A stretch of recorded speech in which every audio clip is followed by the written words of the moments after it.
बिस्मिल्लाहिर्रहमानिर्रहीम अस्सलाम वालेकुम। जी लास्ट टाइम हमने इथाइलिन की डिस्कशन स्टार्ट की थी, लेकिन इथाइलिन के अंदर हमने उसकी फ़िज़ियोलॉजिकल इफ़ेक्ट की डिस्कशन की थी। बायोसिंथेसिस की डिस्कशन हम आज करते हैं। बायोसिंथेसिस ऑफ इथाइलिन कोई डिफ़िकल्ट टॉपिक नहीं है, एक साइकिल की हमने डिस्कशन करनी है कि प्लांट टिश्यू के अंदर इथाइलिन की बायोसिंथेसिस कैसे होती है। तो इथाइलिन की बायोसिंथेसिस साइकिल जो हम डिस्कस करेंगे वो साइकिल जनाबे वालिया 3 स्टेप के ऊपर कंसिस्ट होता है। सबसे पहले स्टेप के अंदर क्या होता है, हम बात स्टार्ट करेंगे मिथ्योनिन से। फर्स्ट स्टेप के अंदर मिथ्योनिन को कन्वर्ट किया जाता है एक प्रोडक्ट के अंदर जिसको हम सैम का नाम देते हैं। Sam mean S adenosyl methionine. अब किया यह जाता है कि ये जो मिथ्योनिन है इसके अंदर एक एडिनोसिन ग्रुप को ऐड किया जाता है।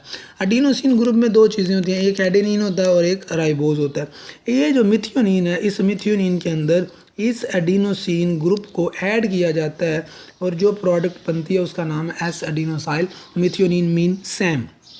इसको हम सैम भी कहते हैं।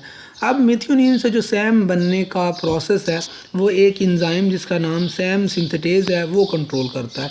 वो एटीपी की मौजूदगी में इस मिथ्योनिन को सैम के अंदर कन्वर्ट करवा देता है। सेकंड स्टेप के अंदर ये जो सैम आपके पास आया है, ये सैम आगे चलता है।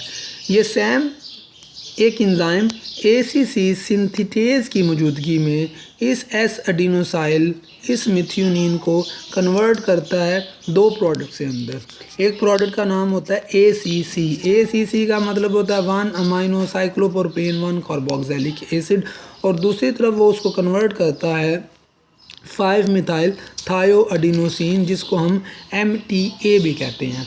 अब ये जो MTA अभी हम इसकी डिस्कशन नहीं करेंगे, अभी हम इस ACC की डिस्कशन करेंगे कि सेकंड स्टेप में आपके पास S adenosyl methionine mean SAM से जो ACC 1 amino cyclopropane carboxylic acid आया है वो ACC सिंथेटेज एंजाइम की वजह से आता है।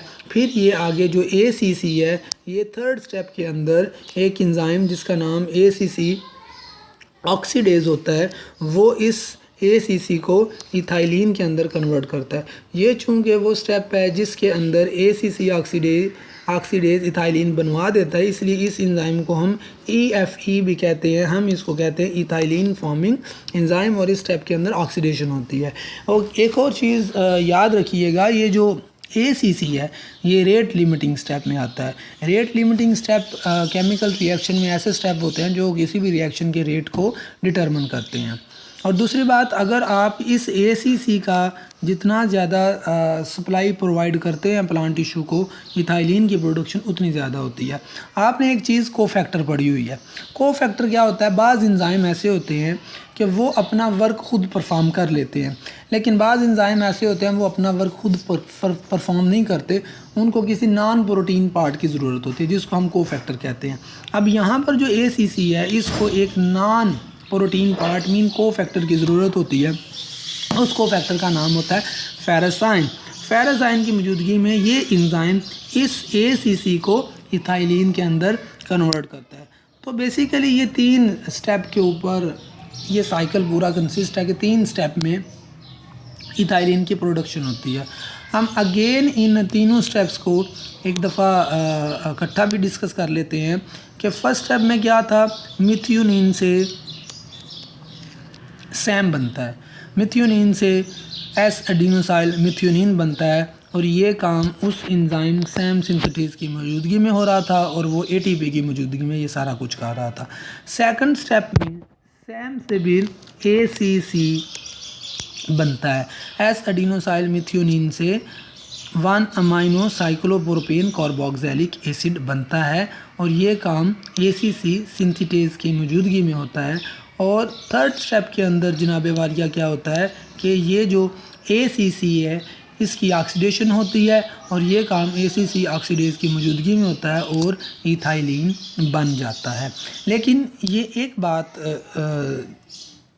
फ़िक्र करने वाली ये है कि जो मिथ्योनिन है ये methionine sulphur containing amino acid है, और ये मिथ्योनिन प्लांट टिश्यू के अंदर तादाद में कम होते हैं। अब इसकी कमी को पूरा करने के लिए इस मिथ्योनिन को रिकवर किया जाता है। अब रिकवर करने के लिए एक साइकिल चलता है और उस साइकिल को हम कहते हैं यांग साइकिल। यांग साइकिल उस साइंटिस्ट नेम के ऊपर रखा गया था जिसने इसके ऊपर वर्क किया था, उसका नाम था SF यांग, और उसी के नाम के ऊपर यांग साइकिल रख दिया गया था। अब होता क्या है कि सेकंड स्टेप में जो सैम से ACC बना था और सैम से 5 मिथाइल थायो एडिनोसिन मीन MTA बना था। अब ये जो MTA है इसको आगे लेकर चला जाता है। ये जो MTA है या इसमें से एडेनिन निकल जाता है और पीछे आपके पास 5 मिथाइल थायोराइबोज बचता है, क्योंकि एडिनोसिन ग्रुप के अंदर दो चीज़ें थी, एक एडेनिन था एक राइबोज था। इसमें से सिर्फ एडेनिन निकलता है, राइबोज साथ रहता है, इसलिए इसका नाम MTR है, 5 मिथाइल थायोराइबोज है। अब इस 5 मिथाइल थायोराइबोज के अंदर ATP फास्फेट ग्रुप उसको देता है और खुद ADP के अंदर तब्दील हो जाता है। अब इस 5 मिथाइल थायोराइबोज में एक फास्फेट ऐड होता है, सो इसका नाम बन जाता है 5 मिथाइल थायोराइबोज 1 फास्फेट। इस 5 मिथाइल थायोराइबोज 1 फास्फेट की ऑक्सीडेशन होती है और इसको कन्वर्ट कर दिया जाता है अल्फा कीटो मिथाइल थायोब्यूटायरिक एसिड के अंदर। अब है तो ये एक अमाइनो एसिड, लेकिन इसके अंदर जनाबे वालिया अगर आप ध्यान से देखें तो कीटो ग्रुप है। इस अमाइनो एसिड को कन्वर्ट किया जाता है उस अमाइनो एसिड में जिसके अंदर अमाइनो ग्रुप होता है, और ये काम एक ऐसे स्टेप के थ्रू होता है जिसको हम कहते हैं ट्रांसमिशन। ट्रांसमिशन एक ऐसा केमिकल रिएक्शन होता है जो अमाइनो एसिड अमाइनो ग्रुप वाला है उसको कीटो ग्रुप में तब्दील कर देता है, या कीटो ग्रुप वाले को अमाइनो ग्रुप में। इसकी हम एग्जांपल इस स्लाइड के अंदर देखते हैं। इस स्लाइड को ज़रा ध्यान से देखें, ये ट्रांसमिशन रिएक्शन है। आप ज़रा सॉरी इतनी जल्दी भी क्या पड़ गई थैंक्स की। इस चीज़ को देखें, ये देखें, ये जनाब कीटो ग्रुप है और ये आपके पास अमाइनो ग्रुप है।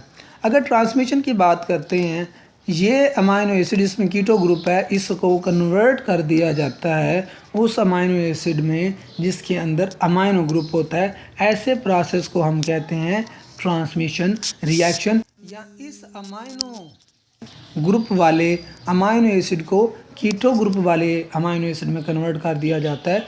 इसको भी हम ट्रांसमिशन रिएक्शन में कंसीडर करते हैं। तो यही काम पिछले स्टेप के अंदर हुआ, यहाँ पर हुआ कि ये आपके पास जो कीटो ग्रुप वाला अमाइनो एसिड था इसको अमाइनो ग्रुप वाले अमाइनो एसिड के अंदर कन्वर्ट कर दिया जाता है और ये साइकिल दोबारा से चलता रहता है। कुछ ऐसे फैक्टर भी होते हैं जिनकी वजह से इस इथाइलिन की बायोसिंथेसिस में इजाफा होता है। उन फैक्टर में हमने बात जब फिजियोलॉजिकल इफ़ेक्ट की थी तो वहाँ पर थोड़ी सी डिस्कशन की थी। उन फैक्टर में इंडोल एस्टिक एसिड होता है, साइटोकाइनिन होता है, फ्रूट राइपनिंग होती है, और स्ट्रेस कंडीशन के अंदर भी इस इथाइलिन की सिंथेसिस ज़्यादा होती है। एक्चुअली ये जितने भी फैक्टर हैं इनकी वजह से ये जो ACC सिंथेसिस है और ये ACC है इसकी प्रोडक्शन में इजाफा होता है तो इथाइलिन के प्रोडक्शन में इजाफा हो जाता है। लेकिन कभी कभी क्या होता है, कुछ इनहिबिटर होते हैं, वो इनहिबिटर इथाइलिन की प्रोडक्शन में रुकावट का बायस बनते हैं। उस इनहिबिटर में दो इनहिबिटर हैं, एक का नाम AVG है, अमाइनो इथॉक्सी विनाइल ग्लाइसिन, और दूसरे का नाम AOA है, अमाइनो ऑक्सी एसिटिक एसिड। ये जो दो जनाबे वालिया इनहिबिटर हैं ये क्या करते हैं, ये सैम को, मतलब जो फर्स्ट स्टेप में आपके पास ये सैम आया इसको ACC के अंदर कन्वर्ट होने से रोक देते हैं। जब सैम से ACC नहीं बनेगा तो इट मीन इथाइलिन नहीं बनेगा। दूसरा जो तीसरा इनहिबिटर है उसका नाम कोबाल्ट आयन है। वो क्या करता है, अगर सैम से ACC बन भी जाए तो वो ACC को इथाइलिन के अंदर जाने से रोकता है। मीन कुछ इनहिबिटर भी होते हैं और इनहिबिटर आपने FSC के अंदर भी पढ़े हैं, ये केमिकल रिएक्शन को रोक देते हैं। इसी तरह कुछ इनहिबिटर में कार्बन डाइऑक्साइड भी आ जाता है। अगर कार्बन डाइऑक्साइड की कंसनट्रेशन ज़्यादा होती है तो इथाइलिन के प्रोडक्शन में रुकावट आती है। सिल्वर आयन भी यही काम करते हैं। तो बेसिकली ये एक छोटा सा साइकिल है जिसको हम यांग साइकिल भी कहते हैं, और इस साइकिल से हमें समझ आ जाती है कि प्लांट टिश्यू के अंदर इथाइलिन की प्रोडक्शन कैसे होती है। बाकी इंशाल्लाह ताला कल बात करेंगे। आपका बहुत शुक्रिया। अस्सलाम वालेकुम।